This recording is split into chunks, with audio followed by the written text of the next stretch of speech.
ल त ल ओके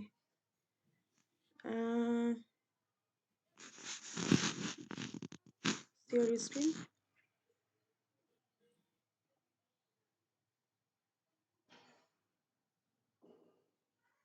मैले त कुनै पनि स्क्रिन सेयर क्लास भएछ सुरु होइन गर्नु पर्छ ल हेर्नु है हाम्रो क्वेसन नम्बर 1 लाई हामीले कसरी सल्भ गर्छौँ भनेर सुरुमै मैले चाहिँ कसरी लेख्ने भनेर म बताउँछु है त the student of sociology have conduct a household survey in 2009 based on the survey data if you wish to observe whether there is association between ecological region and PCC decile which statistical test do you apply and why भनेछ अब हामीले चाहिँ कुन statistical test प्रयोग गर्छौँ र किन भन्ने रिजन दिनु पऱ्यो कि सबैभन्दा पहिला हामीले चाहिँ डेटा हेरौँ डेटा हेरिसकेपछि हामीलाई यो इकोलोजिकल रिजन र पिसिसी डेसिएल यो 2 नम्बर र 8 नम्बरको कस्ता किसिमको भेरिएबलहरू हुन् सबैभन्दा पहिला त्यो जान्न पर्यो यो चाहिँ नोमिनल भेरिएबल हो र 12 नम्बरको पनि नोमिनल भेरिएबल हो र कस्तो खालको भेरिएबलहरू नोमिनल भनेपछि क्याटेगोराइज हुन्छ यो 3 भागमा क्याटेगोराइज गरिएको छ र पिसिसी डेसिएल भनेको चाहिँ यो 10 भागमा क्याटेगोराइज गरिएको छ यदि 3 भन्दा बढी भागमा क्याटेगोराइज गरिएको छ र नोमिनल भेरिएबल छ भने त्यस्तो अवस्थामा हामीले के प्रयोग गर्नुपर्छ भन्दाखेरिमा काई स्क्वायर टेस्ट यसलाई अझै मैले बुझाउनको लागि अझै म एउटा स्लाइड देखाउँछु है त हजुरहरूलाई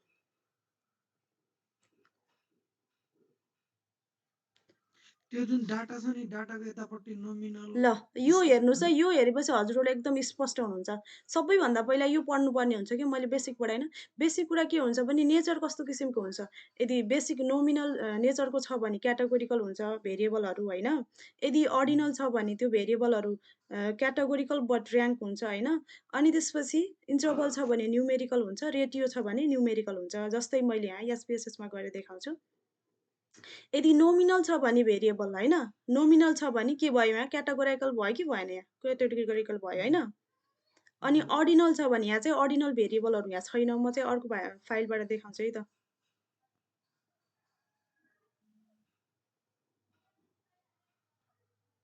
यो चाहिँ यो अर्डिनल छ डाटाको हेर्नु यो यहाँ छ हेर्नु डाटाको क्याटेगोराइज गरेर नै दिएको हुन्छ होइन इक्जाममा दिएको हुन्छ तर हामीले चिन्न पर्छ कि अब हामीले यहाँ चाहिँ एज भनेर दिएछ यो चाहिँ के हो त्यो भने क्याटेगोराइज पछाडिपट्टि गरिएको छ तर यो चाहिँ के हो भने नोमिनल भेरिएबल होइन कि यसको एउटा मिनिङ हुन्छ 18 भनेको 18 देखि 35 भनेको 36 देखि 35 भन्दा ठुलो नै हो भन्ने हुन्छ नि त एउटा त्यो चाहिँ अर्डिनल हुन्छ तर नोमिनल भनेको कस्तो हुन्छ भने जस्तो मेल फिमेल रिलिजनहरू त्यस्ता किसिमको भेरिएबलहरू चाहिँ नोमिनल हुन् यो एउटा स्लाइडलाई एकचोटि राम्रोसँग हेर्नुहोस् है त म हजुरहरूलाई बुझाउने कोसिस गर्छु बेसिस अफ नेचर होइन नोमिनल भनेको क्याटेगोरिकल हुन्छ जुन अघि मैले हजुरहरूलाई देखाएँ अर्डिनल भनेको क्याटेगोरिकल बट ऱ्याङ्क हुन्छ एउटाभन्दा अर्को ठुलो हुन्छ तर नोमिनलको एउटा क्याटेगोराइज मात्रै हो त्यसको नम्बरको कुनै पनि भ्यालु हुँदैन र इन्टरभल भनेको न्युमेरिक हुन्छ हामीलाई रेटियो पढ्नु पर्दैन र त्यसपछि यदि हाम्रो भेरिएबल नोमिनल छ भने त्यस्तो अवस्थामा हामीले नम्बर ह्याभ नो मिनिङ नम्बरको कुनै पनि मिनिङ हुँदैन र अर्डिनलको नम्बर आर युज फर ऱ्याङ्कको लागि नम्बर युज गरिन्छ नोमिनलमा नम्बरको कुनै पनि भ्यालु हुँदैन जस्तो मेल फिमेल जेन्डरको मेल फिमेल छ नि मेललाई 1 फिमेललाई 2 दियौँ भने मेल भनेको 1 हो फिमेल भनेको 2 हो भनेर भन्न मिल्दैन नि त केवल नो मिनिङ त्यसको मिनिङ हुँदैन जनाउनको लागि मात्रै किनभने यो हाम्रो एसपिएसएसले चाहिँ यो नम्बर यस्तो जेन्डर मेल फिमेललाई बुझ्दैन 1 2 लाई बुझ्छ हामीले चाहिँ यसरी नम्बरिङ दिनको लागि मात्रै प्रयोग गरेका हुन्छौँ र अर्डिनल भनेको चाहिँ कस्तो हुन्छ भने ऱ्याङ्क हुन्छ जस्तो उमेरलाई हामीले दिन सक्छौँ हेर्नुहोस् है हामीले अर्डिनलमा जस्तै स्केल एजुकेसनको लेभलहरू जुन चाहिँ एउटाभन्दा अर्को माथि हुन्छ नि त त्यस्ता भेरिएबललाई हामीले अर्डिनलमा दिन सक्छौँ एजलाई पनि हामीले दिन सक्छौँ जस्तो नाम मात्रैको हुँदैन त्यो चाहिँ क्याटेगोराइज गरेको हुन्छ भनेको इन्टरभल भनेको चाहिँ न्युमेरिक्स ह्याभ सिग्निफिकेन्ट मिनिङ भनेको यो चाहिँ न्युमेरिकको सिग्निफिकेन्ट मिनिङ हुन्छ कि इन्टरभल भनेको इन्टरभलमा हामीले यहाँ हेर्न सक्छौँ यस्तो हुन्छ इन्टरभल भनेको चाहिँ यहाँ छ यो इन्टरभल स्केल भन्छ इन्टरभल स्केल अनि त्यसपछि कन्टिन्युस जे भने पनि एउटै हुन्छ है भेरिएबल स्केल भेरिएबल र अब हामीले यहाँ चाहिँ हेरौँ अनि त्यसपछि हामीले यसको चाहिँ मिनिङ हुन्छ र रेटियो यसको तर यसमा चाहिँ जेरोको मिनिङ चाहिँ हुँदैन कि यो हामीले सेकेन्ड सेमिस्टरमा पनि पढेको कुरा हो सम्झिनु भएको छ कतिको र हामीले चाहिँ सेन्ट्रल टेन्डेन्सी अन्तर्गत मिन, मिडियन र मोड निकाल्नुपर्ने हुन्छ हाम्रो कोर्स अन्तर्गत गएर। यदि नोमिनल हो भने हामीले त्यति बेला मोड निकाल्न सकिन्छ। अर्डिनल हो भने त्यति बेला मिडियन र मोड। यदि अर्डिनल भेरिएबलहरू छन् भने मिडियन र मोड, नोमिनलमा छन् भने मोड मात्र निकाल्न सकिन्छ र इन्टरभल भेरिएबल छ भने इन्टरभल लेभलमा मेजरमेन्ट गरिएको भेरिएबल छ भने मिन, मिडियन र मोड तिनैवटा निकाल्न सकिन्छ। र त्यसपछि हामीले हाइपोथेसिस गर्दा के गर्न सकिन्छ? यदि नोमिनल हो भने, यदि भेरिएबल नोमिनल क्याटेगोरिकल छ भने हामीले काई स्क्वायर टेस्ट प्रयोग गर्न सकिन्छ। यो कुरा चाहिँ मेन हो। अघि हामीले पढ्यौँ नि यो काई स्क्वायर टेस्ट। यसमा कुन भेरिएबल भन्ने कुरा थियो नि। 2 वटा भेरिएबलहरू, यो 2 नम्बरको पनि नोमिनल हो र कति नम्बरको थियो? पिसिसी डेसिएल भनेको यो 12 नम्बरको पनि नोमिनल थियो। यो 2 वटा भेरिएबल नोमिनल भयो भने, ल यहाँ हेर्नुहोस् है, नोमिनल भेरिएबल भयो भने के हुन्छ? Chi square test. नोमिनल भयो भने काई स्क्वायर टेस्ट हुन्छ। अर्डिनल भए पनि काई स्क्वायर टेस्ट हुन्छ। तर हामीसँग नोमिनल छ होइन? त्यस्तो अवस्थामा हामीले के प्रयोग गर्ने? काई स्क्वायर टेस्ट प्रयोग गर्ने। त्यही भएर हामीले यहाँ काई स्क्वायर टेस्टको प्रयोग गर्नुपर्छ भनेर चाहिँ हामीले अब यसलाई लजिक दिनुपर्छ है। यो दिनको लागि म एउटा गुगलबाट हामीले एउटा गुगल डक्सबाट गरौँ है त।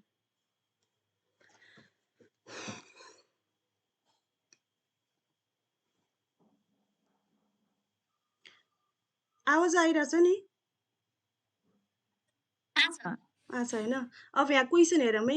यहाँ क्वेसनले के भनेछ भने the student of sociology have conduct a survey household survey in 2019। यो चाहिएन हामीलाई। Based on the survey data, if you wish to observe whether there is association between ecological region and PCC decile, which statistical test will you apply भने चाहिँ यो कुरालाई हामीले चाहिँ भाषामा लेख्न पर्यो कि।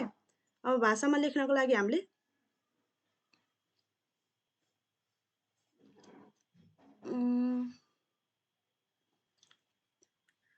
भने त्यो क्वेसनमा एसोसिएसन भनेर आयो भने काई स्क्वायर भनेर बुझ्ने।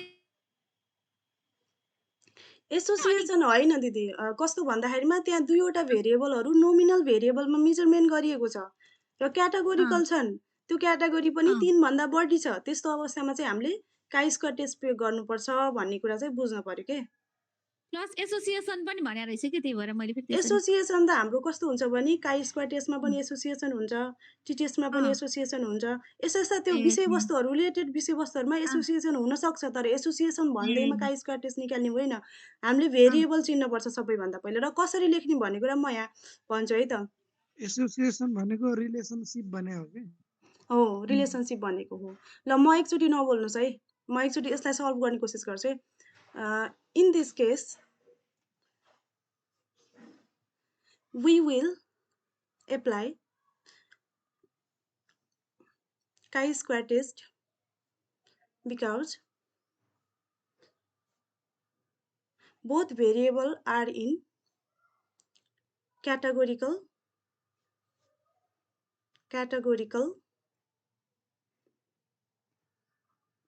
variable form.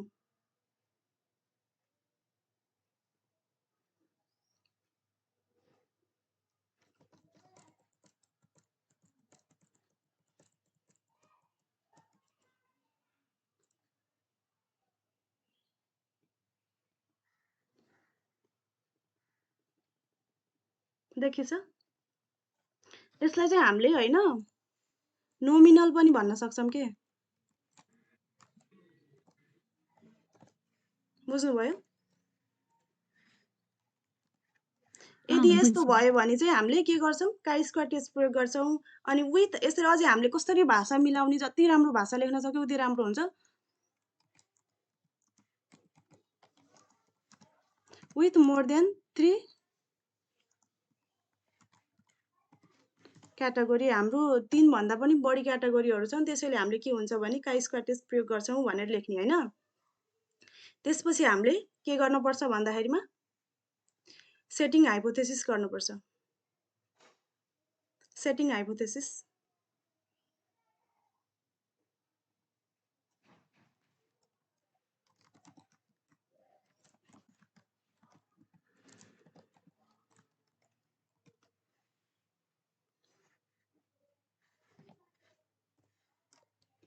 H1 हुन्छ नल हाइपोथेसिस।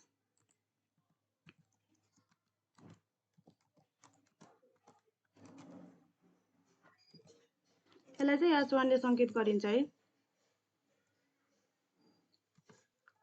सानो हुन्छ यो 1, यहाँ चाहिँ मैले सानो बनाउन जानिन। Equal to there is no association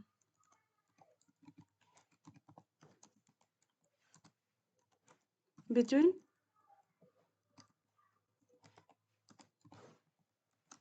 and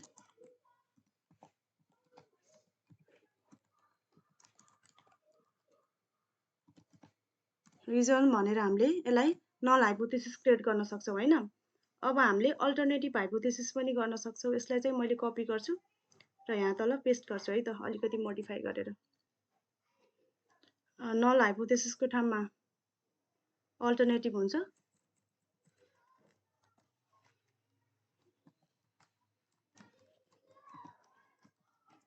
alternative हाइपोथेसिसलाई हामीले सरी है, यो चाहिँ H0 हुन्छ, यो चाहिँ H1 हुन्छ है। देयर इज नो को ठाउँमा के हुन्छ भने देयर इज एसोसिएसन। H1 मा चाहिँ नो एसोसिएसन, H0 मा नल हाइपोथेसिसमा र H1 मा चाहिँ there is association between PCC decile and ecological region. अर्थात् टु भेरिएबल जे लेखे पनि भयो, आफ्नो हिसाबले लेख्ने हो यो सबै ल्याङ्ग्वेजहरू। त्यसपछि हामीले हाम्रो यो होइन हाम्रो डेटा, अनि हामीले चाहिँ के गर्ने, एनालाइजमा जाने,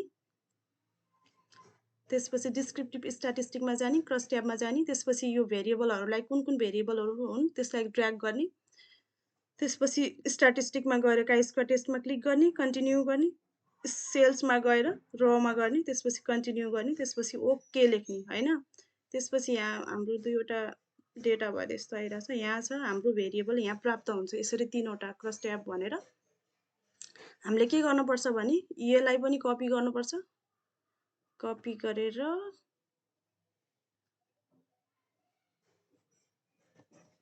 कपीमै लेख्ने हो कि यस्तै वर्डमा कपी यो पेस्ट चाहिँ गरेर कपीमै लेख्ने है। यसलाई चाहिँ अझै यो यसरी आयो हैन, यसलाई वर्डमा गरौँ न। कपीमै लेखेर दिने हो। कपीमै लेखेर दिने हो। झ्याउरे छ त्यो टेबल सार्न त धेरै समय लाग्छ त। समय लाग्छ। घण्टाको एक्जाम हुन्छ। त्यसलाई मोडिफाई गरेर सार्न पनि सकिन्छ हामीले, तर त्यो चाहिँ अलिकति यो भयो। त्यसपछि हामीले चाहिँ यहाँ तल के गर्छौँ भने यो यसको भ्यालुलाई कपी पेस्ट गरिदिन्छु, तर हामीले एक्जाममा चाहिँ लेख्ने हो है, टेबल बनाउने। यसरी यो बनाउने हैन, यहाँ चाहिँ यति देखियो, सबै देखिएन। देखिन्छ त्यहाँ टेबलमा क्लिक गरेर त म सिकाइदिन्छु। टेबलमा कहाँ भन्नु त? नै त्यो टेबल क्रसर चाहिँ टेबलमा राख न पहिला। हजुर। अनि माथि टेबल टुल्समा जाऊ, लेआउटमा। हजुर, लेआउटमा गएर माथि डकुमेन्ट 1 को छेउमा टेबल टुल्स छ। यहीँको छेउमा छ। माथि डकुमेन्ट 1 वर्ड लेख्छ हो, त्यहाँ लेआउटमा जाऊ। अनि सुन न, के गर्ने भन्नु त सर? त्यो अटो फिट लेखेछ नि त्यहाँ, तिम्रो माउसको यति माथि यो अटो फिट क्लिक गरौँ। त्यसपछि अटो फिट टु विन्डो गर। यो विन्डो फिक्स्ड बिचको यो ल भयो हैन। बिग्रेको छैन कि। तर हामीलाई चाहिँ के गर्न पर्दैन भने यो पर्सेन्टेज छ नि, यो पर्सेन्टेज चाहिँ नलेखे पनि पाइन्छ हामीले। किनभने पर्सेन्टेज भनेको नै यो काउन्ट हो। यहीको भ्यालुलाई हामीले यो पर्सेन्टेजमा लेखेको हो नि त। त्यो काउन्ट मात्रै लेखे हुन्छ, त्यो पनि लेखे पाइयो। त्यसपछि हामीले चाहिँ पाइयो, त्यो पनि लेखे पाइयो है। यसलाई चाहिँ चाहिएन हामीलाई यो। त्यसपछि चाहिँ हामी यसमा जानु पर्यो। त्यसपछि हामीले चाहिँ हाइपोथेसिस क्रिएट गरेको हुन्छौँ हैन। त्यो हाइपोथेसिसलाई चाहिँ हामीले अब कम्पेयर गर्नु पर्यो। हाइपोथेसिस एक्सेप्ट भयो कि रिजेक्ट भयो भन्ने कुरा त हेर्न पर्यो। त्यसको लागि चाहिँ पियर्सन काई स्क्वायर टेस्ट हामीलाई चाहिँ यसको भ्यालु चाहिने भनेको जम्मा यो रो हो के चाहिने हैन। नलेखे पनि हुन्छ यो टेबल हैन, लेखे पनि पाइयो। यो Pearson chi square equal to value भनेको 4.3 7 8 भनेछ यो भ्यालु पनि लेख्न सक्छौँ हामीले यदि लेख्ने हो भने। अनि डिग्री अफ फ्रिडम भनेको 18 हो, यो पनि लेख्न सक्छौँ होइन। त्यसपछि चाहिँ हामीले मेन कुरा चाहिँ यो कुरालाई चाहिँ एकदम हेर्नु पर्यो। पियर्सन काई स्क्वायरको यो भ्यालु है, यो सबभन्दा माथिको यो 2 साइडेडको यो 1 आछ होइन यो भ्यालु। अब हामीले यसलाई इन्टरप्रिएट गर्न पर्यो। अनि त्यसपछि हामीले के लेख्न पर्यो, डिसिजन लेख्न पर्यो होइन। त्यसपछि हामीले त्यसलाई चाहिँ पी भ्यालु लेख्छौँ है, कार्ल पियर्सन अथवा जुनसुकै पनि टेबलबाट हजुर कम्प्युटर त क्याल्कुलेटरको रूपमा प्रयोग भयो कि यसरी त सबै कुरो लेखेर दिन पर्यो। त्यही हो, क्याल्कुलेटरको रूपमै परेको हो कि यो त। ठिक छ अगाडि बढ। डिसिजन गर्ने होइन हाम्रो पी भ्यालु।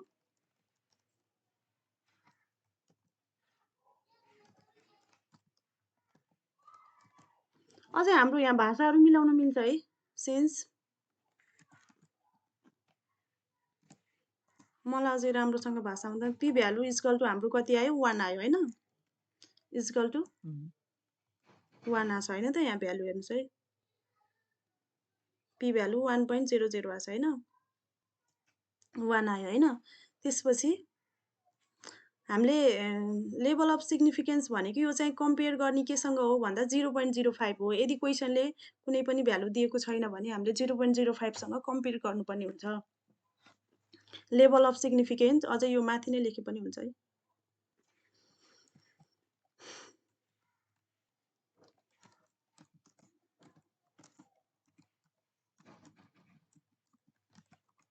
लेभल अफ सिग्निफिकेन्टलाई हामीले अल्फाले जनाइन्छ। अल्फा यस्तो हुनु, अर्कोवाला यही हुन्छ नि, मलाई त्यो निकाल्न आएन। त्यो चाहिँ इक्वल टु कति हुन्छ भने 0.05% हुन्छ, 5 हुन्छ इक्वल टु,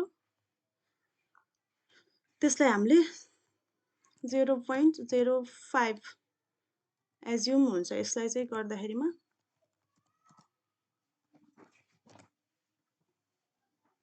यो 5% भनेको नै 0.05 हो, कसो हो?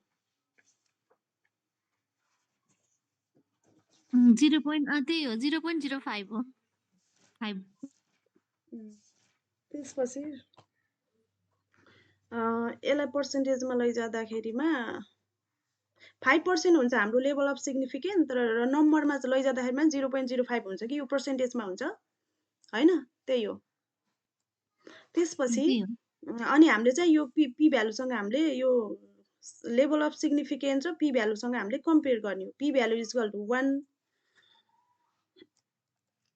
अनि ग्रेटर देन लेस देन हुन्छ नि होइन। लेस देन चाहिँ कहाँबाट निकाल्ने, इन्सर्टबाट रुक्नु है त, मलाई यो सर्टकट मेन आउँदैन, सिम्बल हेरौँ है त। एम को छेउमा छ, शिफ्टसँग थिच त हुन्छ। हुन्छ रुक्नु है, शिफ्टसँग ए यो सरी भयो ल रुक्नु। यो चाहिँ के भयो भने लेस देन 0.05 हो कि होइन। यो भ्यालु हाम्रो जुन पी भ्यालु आयो त्यो चाहिँ यो 0.05 भन्दा सानो ठुलो आयो होइन। त्यसपछि हाम्रो के हुन्छ भने हेन्स एक्सेप्ट सरी 1 तिर फर्केको हुन्छ भन्दा चाहिँ मैले भने लेख्दाखेरिमा चाहिँ एक्सेप्ट एट 0 हामीले चाहिँ एट 0 लाई एक्सेप्ट गर्छौं एन्ड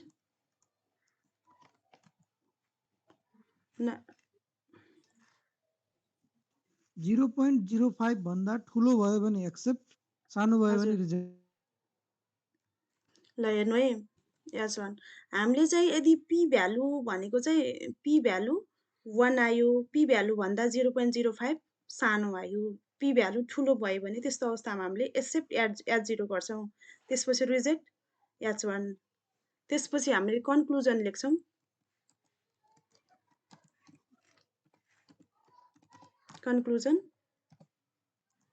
कन्क्लुजनमा हामीले केही लेख्न परेन, हामीले H1 मा जे हाइपोथेसिस गरेथ्यौं H0 मा जुन एक्सेप्ट भयो नि त्यसैलाई कपी पेस्ट गरिदिन्छु है म।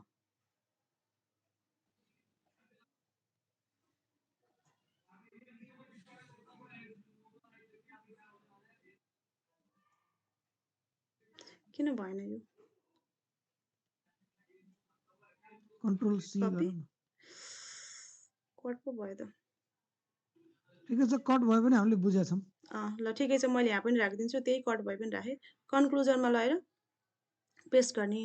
Conclusion, there is no association between PCC decile and ecological region भन्ने चाहिँ हामीले कन्क्लुजन निकाल्न सक्छौँ। बुझ्नुभयो त?